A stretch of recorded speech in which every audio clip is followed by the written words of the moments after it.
ప్రముఖ గాయని కల్పనకు వెంటిలేటర్పై చికిత్స ఆసుపత్రికి చేరుకున్న పలువురు సింగర్స్ అపస్మారక స్థితిలో ఆసుపత్రిలో చేరారు. దీంతో ఆమెను పరామర్శించేందుకు పలువురు గాయని గాయకులు ఆసుపత్రికి చేరుకున్నారు. అయితే గాయని కల్పన గారు కుగట్పల్లిలో ఉండే వర్టెక్స్ విల్లాలో ఉంటుంది. ఆమెకు 2010లో విడాకులు జరిగినాయి. ఆమెకు 19 సంవత్సరాల కూతురు ఉన్నది. తర్వాత 2018లో ఇంకొక మ్యారేజ్ చేసుకుంది ప్రభాకరన్తోని. అయితే ఈమె వాళ్ళ భర్తకు కాల్ చేసి నేను అపస్మారక స్థితిలోకి వెళ్తున్నా అని చెప్పేసి ఫోన్ చేసిందంట.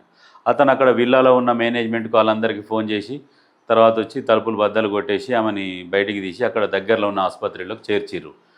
అక్కడ పోలీసు వాళ్ళు ఏం చేసిర్రు, ఈయన భర్త మార్నింగ్ 9 గంటలకు రాగానే పోలీసు వాళ్ళు ఫస్ట్ ఏం చేస్తారు, సరే భర్తకు ఈమెకి ఏమైనా గొడవలు జరిగినాయా అన్న ఆలోచనతోని ఆయనని తీసుకొని పోయారు పోలీస్ స్టేషన్కు. తీసుకొని పోయి విచారణ చేస్తున్నారు. విచారణలో ఏం తేలిందంటే ఈమె కూతురుకు గొడవలు జరుగుతున్నాయన్నారు. ఆ గొడవలల్లా నేమో అని చెప్పేసి పోలీసు వాళ్ళు కూడా అనుమానం వ్యక్తం చేస్తున్నారు. ఇంకొక విషయం ఏంటంటే ఈమె నిద్ర పట్టడం కోసం అని చెప్పేసి నిద్ర మాత్రలు వేసుకుంటుందంట. లేకుంటే అది డోస్ ఎక్కువైందా అన్న కోణంలో విచారిస్తున్నారు పోలీసులు.